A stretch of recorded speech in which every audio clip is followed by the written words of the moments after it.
Anti mbadde nzunga eyo ku TikTok manyi sitera nnyo okuscrollinga naye olubikudde TikTok yange wappa eyo vidiyo esoose nga ya mwana mulenzi yemulugunya nga bwe yafunye omuwala ku TikTok mbunga omuwala anyeenya amabina ng'omuwala anyeenya ekiwato bano abawala abazinaazina ku TikTok mwera ye ng'amanyi nti nga bwagonda bw'atyo kati bwe naamutuusa mbuliri wabula bino byampuna mbu bwe naamutuusa mbuliri buli kimu kigenda kubeera matiri buusi munnange mbu bwe baatuuse mbuliri omuwala ng'ali sitiifu atya ng'atasobola yadde okutuula ku mukira.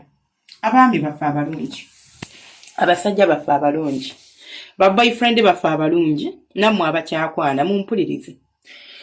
Nabagamba tokwana muntu ng'omutunuulidde kubanga olowooza nti asobola okukola ekyo ky'olabye nti asobola okikola mu kisenge.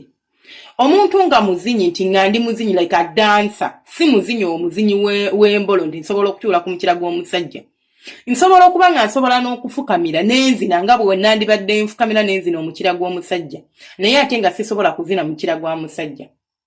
It takes confidence. Goloboza nti nno nti nga bw'atulawo kati ekyo kyakimanyi, ekyo kyo kimukolera, naye tamanyi bya kuzina mukira. Tasobola, talina manyi, talina confidence eyo. Sinti talina manyi mbigere nti nno nti munafu, sinti tasobola nti ali stifu, ate n'ekirala banayenze nabagamba. Omulundi ogusooka okwegatta n'omuntu tebagujajinga, nze sisobola jajinga muntu. Olaba n'omulundi ogusooka okusinkana omuntu nze simujajinga nga musinkanye tusinkanye nga tetwezinyi. Nsobola okusinkana ng'olina stress zo, nsobola okusinkana ng'olina ebikusumbuwa, nsobola okusinkana nga kolo libido like toli mu mood nnungi, okitegeera. Nompa attitude gy'otandimpadde naye nga si ye ggwe. Kati nze sigenda kugamba nti iyo mbadde muntu oyo bannange kubanga nakusinkanye ng'oli mu mbeera efaanaganako bw'etyo. Nze omuntu mba njagala ne musinkana omulundi gumu 2 3 ne ntegera ne mmanya nedda bambi kalakita ye yeeyo. Omuntu osobola omusinkana nga koolo ali mu mood nnungi n'asekaaseka n'olowooza nti buli ssaawa aba asekaaseka naye ng'ate si bw'ali. Mulina okubeera nga mukitegeera nti bino ebintu bye mujajinga abantu babye mutunuulira abantu ku mulundi ogusooka. Ne bw'aba musajja gw'ajajinga omusajja ku mulundi ogusooka kubanga mbu tasobodde performinga bulungi, ono omusajja ali anxious, omusajja ali nervous, omusajja ali excited, byonna bigenda mu affectinga. Ne ku bakyala bwe tuli osobola okunsinkana omulundi ogusooka nga ndi very anxious, ndi nervous, nina mukazi stress, amazzi ne gabula n'ogamba mbadde manya alina amazzi. Kituufu nsobola okubanga nga ina, but the first time sometimes becomes a mess because of such stuff. Nekibeera nga ekintu kyonna kifu kizibu nga byonna biringa kasasiro byenkozi naye nga si nti nno nti sibitegeera. Kati osobola kujajinga muntu mukubanga obadde ondaba ku media ng'olaba for example nti senga Faith asomesa kakati nze oyo n'amala ntuulako ba n'amala nkwatako maama nja kutuuka ne mbire gwe walema okwetuusaayo yagala nze mba kutuusaayo gwe walemererwa weeremererwa lwaki olowooza nze ngenda okubitereeza byonna kubanga mbu mbisomesa kubanga mbu nzira ku media n'ensomesa gwe olowooza nti kaakati oyo alina kubeera nga kabaka oyo endobooza mugijjeewo. Naffe tulina obulamu obuli nnomo, abantu abali ku media balina obulamu nga gwe obuba bw'oyina. Kati okwana otya omuwala mbu kubanga muzinyi w'amazina just a dancer n'ogamba nti kati mu kitanda. First of all, wamukwanye for the wrong reasons.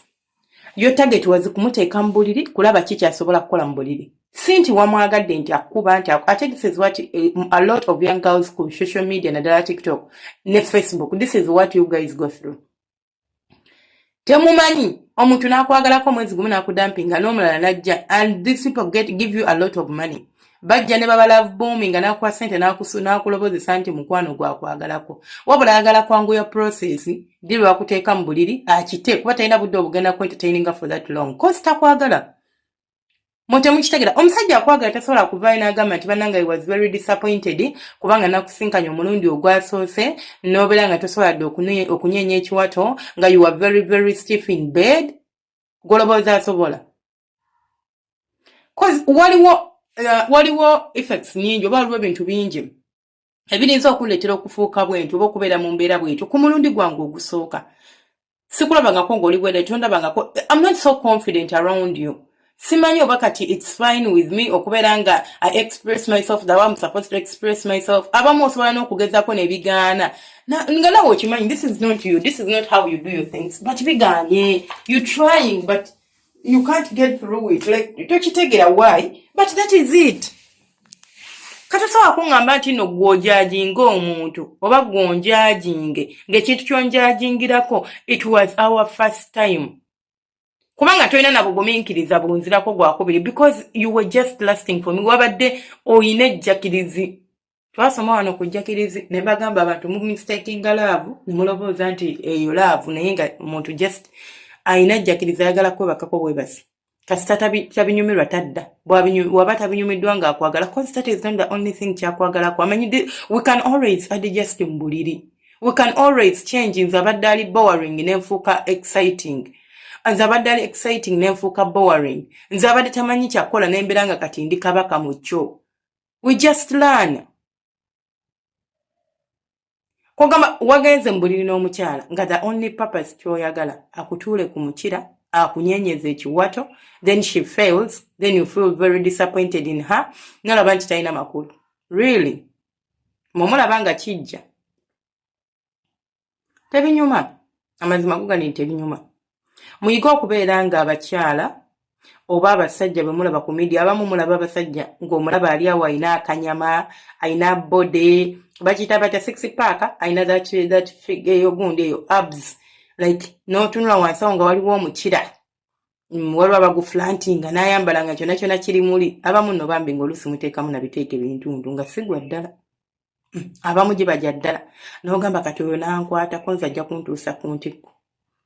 Bambi omukira si gwe guzina ennyo, obukodyo bwe buzina. Kaakati n'atuuka eyo n'akuzinaazina by'otategeera n'onyiiga oba onyiigira ki? Kubanga wobanga omwagala nabagamba omusajja osobola okumutetenkanya, omukazi osobola okumutetenkanya, ekisenge kyakutetenkanya. Tuyiga buyizi buli lunaku lwe twezina twongerako okumanya kwaffe. Mpoziko ng'omuntu ye nti munnange ono wange tasobola kutetenkanyizibwa ne bw'omulaga nti kino ky'oyagala agaana. Naye ekitali ekyo ng'ojajinga omuntu ku mulundi gw'osoose omulaba. Ate no siiyo Kawolo ne yajjako ne mwindi wekusina ngamba senga omuwala yali yamukwana mbu kubanga munyarwanda mbu alowooza ayina amazzi, kumbe tayina. Mbu namulaba simanya ayina akabina n'endobooza mbu ayina amazzi. Muzima bagamba ayina akazigo simanya abana awooma. Musimanya bagamba kakati mulekeraawo okunoonya abakyala nga mubanoonyeza ku physical appearances zaabwe oba ku bikolwa bye mulaba bakola naddala ku media. Social media life is totally very different from how people live their real life. People will not bring you their life on the media. They will not show you when they are fighting. They will not show you when they are broken. They will not show you when they are broke. They will not show you when they are depressed. They will not show you when they are stressed. Media is a place where omuntu abeera stressed, abeera depressed, n'ateekako makeup, n'ayambala smile eri fake, n'atula mu maaso ga camera, n'aba entertaining, then n'amala n'addayo mu kitanda kye ne yeezinga n'akaaba. Some people even do live streams n'amaliriza ng'obadde ali awo azina n'amaliza n'agenda ne yeeteekamu omuguwa ne yetta. That is what they call media. You can't know what it's going on. Kati, ekyo nkikulaza bulazi nti ne muno byemusuubiriza mu bantu mu kisenge. That is how it is. Bweguli. Omuwala omulaba nti nno muzinyi bannange nga gwe kyoyagala akutuuleko akuzini. Nga tazinangako ku musajja ye azina amazina ge ga bulijjo. Kati golobooza wemba sizinangako ku musajja nga gwe mulundi gwange ogusooka nga tene ku muntu gwe ngendo kikolako gwe mulundi gwange ogusooka okwegatta naye. Waliwo okuba nti nakumanyiira si gwe gusoose. Kitegeeza you will hype me, you will give me that confidence I don't have, you will show me that I can do it. Okitegeera. Naye kati gwe mulundi gwange ogusooka okwegatta naawe. And you want us to explore everything kye tulina okukolera mu buliri. Because gwe kyoyagala, oyagala nkutuuleko. Sizinangako ku musajja yadde ndi muzinyi. Okuzina ngamba kuno dancing. Ndi muzinyi wa nnyimba, ndi muzinyi wa biki naye nga zisizinangako ku musajja simutuulangako. Kati onsuubira mbu nkutuuleko mbeere kabaka kubanga olaba walinga n'ennyongotwanga waliwo abawala abafukamira n'alyoka azinira wansi n'anyenya akabina nadda eno n'akola atya ng'alinga azinira ddala omusajja.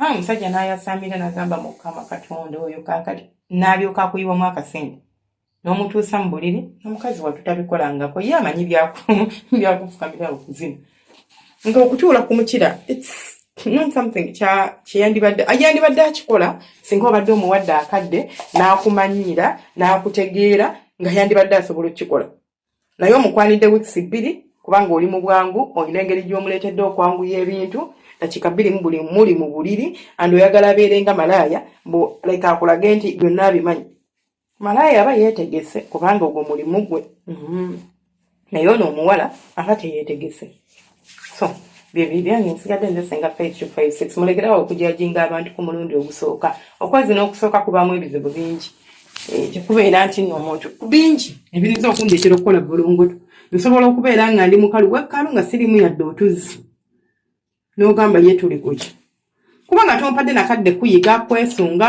kumanyiira mubipapya olwo abasajja bakuwoleza nze sikwana mukazi weeks 2 nga sinnamuli obuvudde sibuyina n'akuteekamu awo ebisente bye walayinga olaba nti bwakusaba bw'ogaana ajja kukusuulawo kyokka ng'ate yiza giva tofunangako omusajja akuwangayiye ng'olina kweyambula kumuwa naye ng'ate akadde kabadde kakyabulamu byebyo ebyange nsigadde nzesenga 5256 mwerabira subscribinga kulikinga n'okomentinga omukama abanjagalire abankuumire mubeera bulungi temujjanga okwo